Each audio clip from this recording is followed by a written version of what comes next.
Hey, yo, and we're live with Matthew 13. All right, without further ado. The same day went Jesus out of the house and sat by the seaside, and great multitudes were gathered together unto him, so that he went into a ship and sat, and the whole multitude stood on the shore. And he spake many things unto them in parables, saying, Behold, a sower went forth to sow. And when he sowed, by the way, I was thinking what type of seed I am. I think I know what this story is. So try to think of what seed you are. We don't have to stay the same seed. You could change.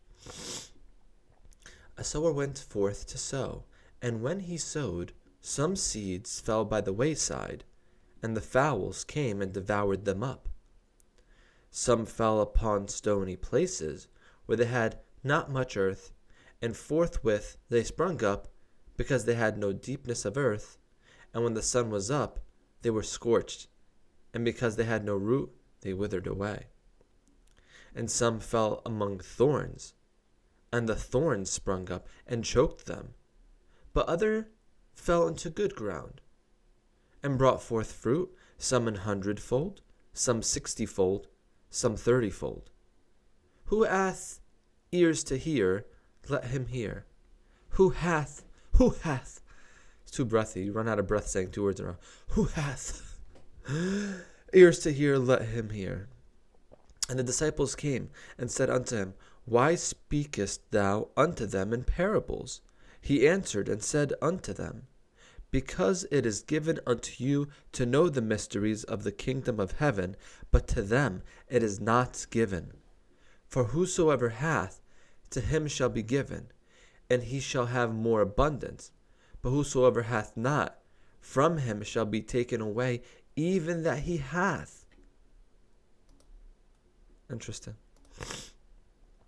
Therefore I speak to them in parables, because they seeing not, and hearing, because they seeing see not, and hearing they hear not, neither do they understand. And in them is fulfilled the prophecy of Isaiah, which saith, By hearing ye shall hear, and shall not understand, and seeing ye shall see, and shall not perceive. So it seems like a contradiction. Seeing see not, and seeing ye shall see. Well, that's a direct contradiction. And shall not perceive. So you're not truly seeing. For this people's heart is waxed gross, and their ears are dull of hearing, and their eyes have they closed, lest at any time they should see with their eyes, and hear with their ears, and should understand with their heart, and should be converted, and I should heal them. But blessed are your eyes, for they see, and your ears, for they hear. For verily I say unto you, that many prophets and righteous men have desired to see those things which ye see, and have not seen them. So men of olden days, like Old Testament, they can't see and hear all the things that the apostles do. And to hear those things which ye hear, and have not heard them. Hear ye therefore the parable of the sower. When anyone heareth the word of the kingdom, and understandeth it not, then cometh the wicked one, and catcheth away that which was sown in his heart. This is he which received seed by the wayside. Oh, so it's explaining. Okay, so it's giving an explanation before the actual part. When anyone heareth the word of the kingdom, and understandeth it not, then cometh the wicked one, and catcheth away that which was sown in his heart. This is he which received seed by the wayside. But he that received the seed into stony places, the same is he that heareth the word, and anon with joy receiveth it. Yet hath he not root in himself, but dureth for a while. For when tribulation or persecution ariseth because of the word, by and by he is offended. He also that received seed among the thorns is he that heareth the word, and the care of this world, and the deceitfulness of riches, choke the word, and he becometh unfruitful. That's the seed among thorns. But he that received seed into the good ground is he that heareth the word and understandeth it, which also beareth fruit, and bringeth forth some 100-fold, some 60, some 30.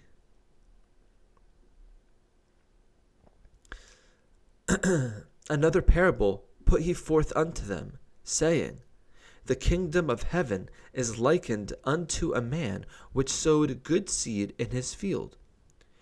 But while men slept, his enemy came and sowed tares among the wheat, and went his way. But when the blade was sprung up, and brought forth fruit,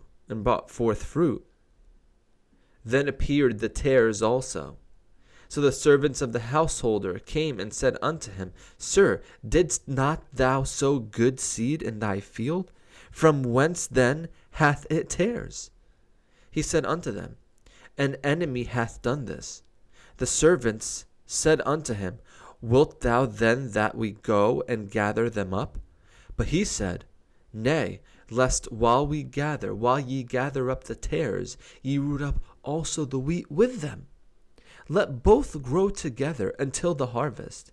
And in the time of harvest I will say to the reapers, Gather ye together first the tares, and bind them in bundles to burn them, but gather the wheat into my barn. Another parable put he forth unto them, saying, The kingdom of heaven is like to a grain of mustard seed, which a man took and sowed in his field, which indeed is the least of all seeds, but when it is grown, it is the greatest among herbs, and becometh a tree, so that the birds of the air come and lodge in the branches thereof. Another parable spake he unto them.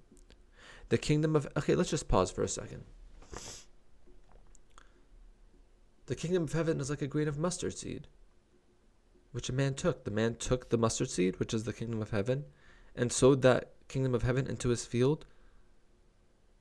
And even though it's the least of all seeds, it might not seem like much, but it grows huge. And then what about the parable of the tares? There's evil among us in this world. Should we just cleanse ourselves of the evil people and go away from them? Or why are there evil people at all, in this world? But was it God's fault that there's evil people in this world? No, some guy came and sowed the tares. Free will, I guess, right? And then, this is the sower one, I think he's explaining, yeah.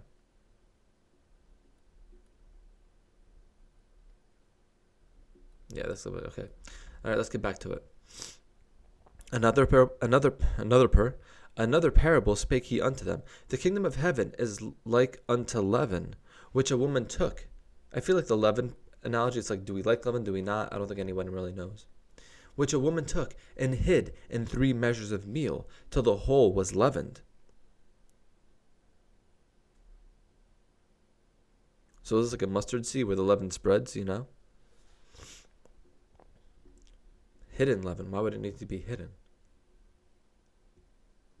Maybe it'll be explained. All these things spake Jesus unto the multitudes in parables, and without a parable spake he not unto them, that it might be fulfilled which was spoken by the prophet, saying, I will open my mouth in parables, I will utter things which have been kept secret from the foundation of the world. All right, so he's going to explain these things. Then Jesus sent the multitude away and went into the house, and his disciples came unto him, saying, Declare unto us the parable of the tares of the field. Yeah, that's what I'm most curious about. He answered and said unto them, He that soweth the good seed is the Son of Man. The field is the world. The good seed are the children of the kingdom, but the tares are the children of the wicked one. The enemy that sowed them is the devil. The harvest is the end of the world, and the reapers are the angels. As therefore the tares are gathered and burned in the fire, so shall it be in the end of this world.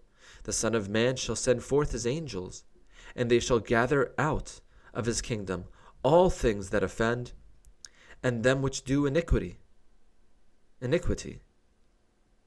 and shall cast them into a furnace of fire. There shall be wailing and gnashing of teeth. Then shall the righteous shine forth as the sun in the kingdom of their Father. Who hath ears to hear, let him hear. Again, the kingdom of heaven is like unto treasure hid in a field, the which when a man hath found, he hideth, and for joy thereof goeth and selleth all that he hath, and buyeth that field. Is he speaking to the disciples or the masses again? Again, the kingdom of heaven is like unto a merchant man seeking goodly pearls, who, when he had found one pearl of great price, went and sold all that he had and bought it. Again, the kingdom of heaven is like unto a net that was cast into the sea, and gathered of every kind, which, when it was full, they drew to shore, and sat down, and gathered the good into vessels, but cast the bad away. So shall it be at the end of the world. The angel shall come forth, and sever the wicked from among the just, and shall cast them into the furnace of fire. There shall be wailing and gnashing of teeth. Now, this is Jesus saying this. Hell, yeah, people will burn there for eternity. Jesus said this. Jesus saith unto them, Have you understood all these things? They say unto him, Yea, Lord. Then said he unto them, Explain it back to me then, in your own words. No, he didn't say that. Just what a teacher might say, sorry. Then said he unto them, Therefore every scribe which is instructed unto the kingdom of heaven is like unto a man that is an householder, which bringeth forth out of his treasure things new and old.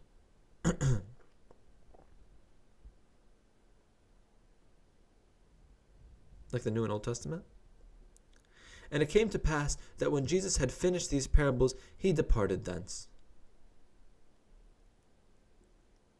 And when he was come into his own country, he taught them in their synagogue. So back to his own country, taught them in their synagogue, insomuch that they were astonished, and said, Whence hath this man this wisdom, and these mighty works? Is not this the carpenter's son? Is not his mother called Mary, and his brethren James, and Joseph, and Simon, and Judas? And his sisters, are they not all with us? Whence then hath this man all these things? And they were offended in him. But Jesus said unto them, A prophet is not without honor, save in his own country. So a prophet is not without honor. He has honor, save in his own country and his own house. I constantly say that, not that I'm a prophet or anything, but in my household, I'm constantly labeled the black sheep, even though I tell the truth a lot. But it is what it is. And he did not many mighty works there because of their unbelief. So Jesus did works where their belief was strong, and no works where their belief was weak. Good to know. All right, 13 was long enough, but we're going for 14. Cheers. If you're having your morning coffee right now, cheers. That's one day old coffee, but still refreshing. Okay. At that time, Herod, the Tetrarch, heard of the fame of Jesus. By the way, I've been watching this show called Chosen. Not watching it. My sister has it on. I just happen to watch with her sometimes. Like I've watched maybe a total of an episode and a half, maybe. The Roman influence at that time is, I feel, understated in the Bible. I feel like there's more there than we really know. Like, who had John the Baptist's heads? Was it the Jews? Or was it the Roman influence at the time? All right. At that time, Herod, the Tetrarch, and I feel like the Jewish people and the Roman people were working together, like, you know, the Roman Empire over the Jewish, and they had Jewish people installed as like leaders of that area or whatever. But I don't know exactly how much power the Jews had or how much power the Romans had. The Romans were scared to do certain things to Jesus, I guess, because the people would revolt. But so were the Jews. The Pharisees and Sadducees, meaning. Some of them. At that time Herod the Tetrarch heard of the fame of Jesus, and said unto his servants, This is John the Baptist. He is risen from the dead, and therefore mighty works do show forth themselves in him. For Herod had laid hold on John, and bound him,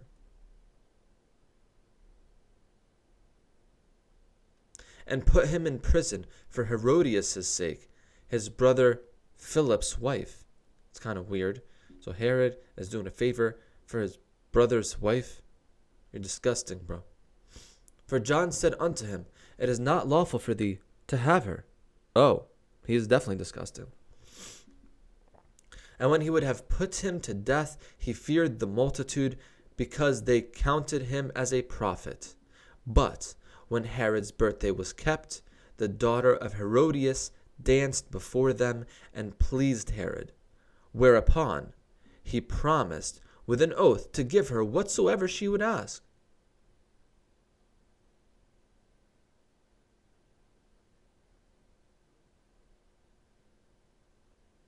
Sorry, I was just making sure who this Herodias. So Philip's wife, Herodias. So Herod is in love with himself, essentially, because the names are so similar. Whereupon he promised with an oath to give her whatsoever she would ask. And she, being before instructed of her mother, said, Give me here John Baptist's head in a charger. Why would she ask that? You're so crazy. It's like sadistic. Yeah. And the king was sorry, nevertheless, for the oath's sake, and them which sat with him at meat, he commanded it to be given her. And he sent and beheaded John in the prison. And his head was brought in a charger and given to the damsel, and she brought it to her mother. What? And his disciples came and took up the body and buried it and went and told Jesus. Or at least they took the rest of the body. When Jesus heard of it, he departed thence by ship into a desert place apart. And when the people had heard thereof, they followed him on foot out of the cities. And Jesus went forth and saw a great multitude, and was moved with compassion toward them, and he healed their sick. And when it was evening, his disciples came to him, saying, This is a desert place, and the time is now past. Send the multitude away, that they may go into the villages and buy themselves victuals. But Jesus said unto them, They need not depart. Give ye them to eat. And they say unto him, We have here but 5 loaves and 2 fishes. He said, Bring them hither to me. And he commanded the multitude to sit down on the grass, and took the 5 loaves and the 2 fish, and looking up to the heaven, he blessed and brake, and gave the loaves to his disciples, and the disciples to the multitudes, and they did eat. They did all eat, and were filled. And they took up of the fragments that remained 12 baskets full. And they that had eaten were about 5,000 men, beside women and children. And straightway Jesus constrained his disciples to get into a ship, and to go before him unto the other side, while he sent the multitudes away. And when he had sent the multitudes away, he went up into a mountain apart to pray.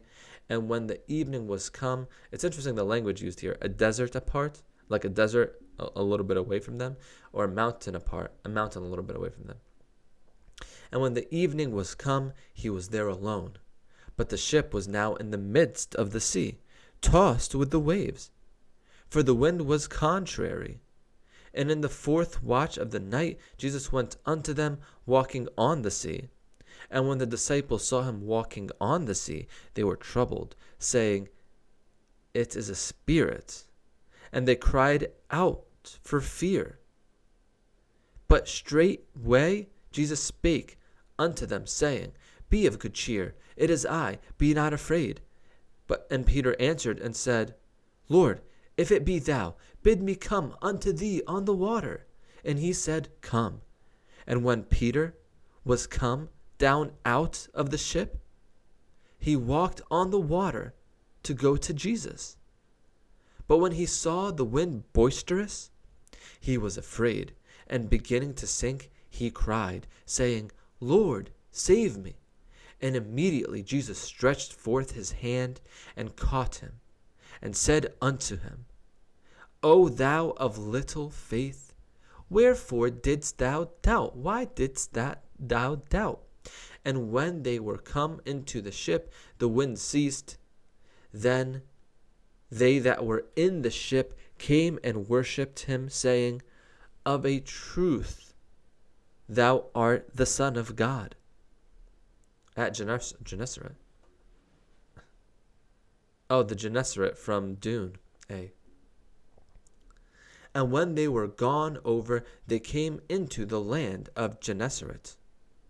And when the men of that place had knowledge of him, they sent out into all that country round about, and brought unto him all that were diseased, and besought him that they might only touch the hem of his garment. And as many as touched were made perfectly whole. Well, that's just a blessed reading. I try to enunciate sometimes. Sorry if I sound weird, but I try to enunciate my words so that it's clear to understand. And why do we say but? How about but? That's the proper word. But. I went to the store, but I did not buy anything. It just has very comfortable pauses, so you have to speak slower. And I have a trouble with talking fast anyway. So anyway, God bless you all abundantly. God bless me abundantly. And God willing, we'll be together soon. In Jesus' name, I pray these things. Amen.